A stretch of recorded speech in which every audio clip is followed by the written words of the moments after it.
Okay, so I uploaded this as a second video because this is me going over the PDF that I sent to you guys on live grades, I sent to you on Teams, and it's pretty much things that we would be doing in class together.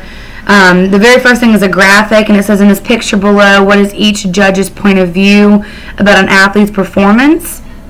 And so that would have been like our bell ringer that we had up on the board. And so we're going to take a look at that. It says, perfect, bravo, and it's holding up a 10.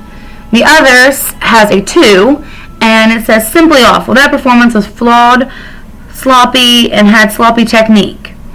So there's two different perspectives of this author or this athlete's performance, and they're sitting side by side, so they definitely watch the same athlete perform. So the topic would be the athlete's performance. That's what they're discussing. The evidence. The first judge gives a score of 10, smiles, and uses the word perfect. So obviously that's a positive connotation. He's thinking that he did a good job. He's saying good job. Okay? So the point of view is the judge thought the performance was wonderful. So let's look at the second box. It says athlete's performance. Judge 2 gives a score of 2, frowns, uses the word awful. So that would be negative. Awful is negative. Okay? So Judge 2 thought the performance was terrible. Okay? So this is a simple way that you can just look at it and understand perspective. Judge 1's perspective is that the athlete did really great.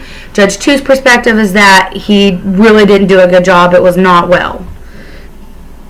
So, okay, so now we're going to be looking at Climbing Ice by Melissa Thompson. Imagine facing an enormous frozen waterfall. You're at the bottom of this huge ice formation, staring up and thinking through the steps you'll take to climb it. Yes, it's dangerous, but that's part of the fun.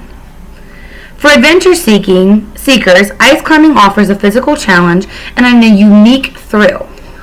The surface of ice varies greatly from one location to another.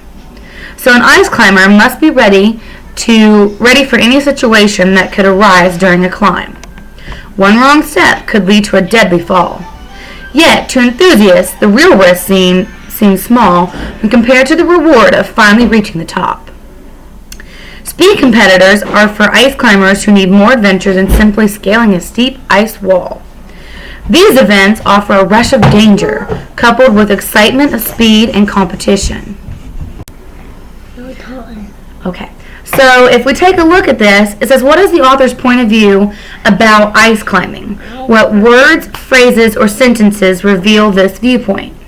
So if you look, the topic's ice climbing. That's obvious. That's what this text is about, is climbing ice. So there's words, phrases, or sentences. So we hear, I love you too, baby. You hear dangerous, unique, thrill, and deadly fall. So there's some positive, like unique and thrill, but there's also negative, such as dangerous and deadly fall. Let's take a look at the second piece. Ice climbing speed competitions. So the words that they use to describe that are rush of danger, coupled with excitement of speed and competition. So if you look at that, there's positive, like the rush and excitement, but there's also negative, like danger. So, but if you look at it, it has more positive because it's a rush of danger coupled with the excitement of speed and competition. So there's more positive than there is negative. So what is the point of view of this author? So does the author think that this is a more positive thing, a good thing, or do you think that it's more of a negative, more negative type thing? So based on the chart above, okay, so what do you think? And I'm going to leave this open, and I'm not going to give you my answer because I want you to be thinking is the point of view of this author that it is positive and a good thing, or negative and not a good thing. And by the way, it's obviously the purpose is to inform. It's to inform us about climbing ice and people that do that. So we're going to take a look down here. Oh, I hate when that does that. At the next page, it says worth the risk. Ice climbing is a dangerous sport in which people attempt to climb frozen waterfalls and icy mountain sides. Training and proper equipment along with protective clothing are essential, but they're not enough to guarantee safety.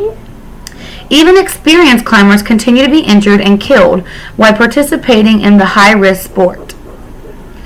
Due to thrills outweigh the risk.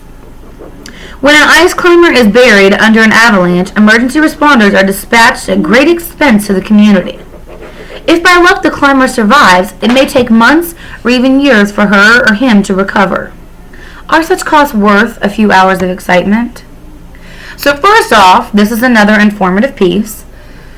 If you look at this piece versus the last piece, does it have a more positive or negative connotation about ice climbing? Hey Mom, what? So it's definitely more negative. Okay, the first one does talk about some of the risks, some of the things that can go wrong, but this piece focuses solely on, is it worth the risk? Here are all the crazy risks. So this is definitely a more negative piece. So it asks us, what is Chris Lau's point of view about ice climbing? He admires the bravery of people who participate in the sport. He strongly encourages people to get the proper equipment and training before ice climbing. He questions the wisdom of people who think the thrill of ice climbing is worth the dangers. Or D, he downplays the high cost and serious risks of the sport. So which one of those does this author Chris Lau, feel based on what we've read? He questions the wisdom of people who think the thrill of ice climbing is worth the danger. Okay, because the title of the text is worth the risk, question mark. And it talks about at the very bottom, it says, are such costs worth a few hours of excitement? Okay, so there's several times that you can look up and see that that is the correct answer. And then this water. And this water. So for extra learning, for a challenge, I would like you to look at just for the thrill of it and see if you can answer the 3 questions that are asked after reading just for the thrill of it. I will post a video of me reading that right after this video for any of you who need to read aloud, and I will also read the questions. If you want extra challenge, you can do flying above the water, and that can be further enrichment for you to understand the topic of author's perspective, author's point of view. Thank you. Thank you.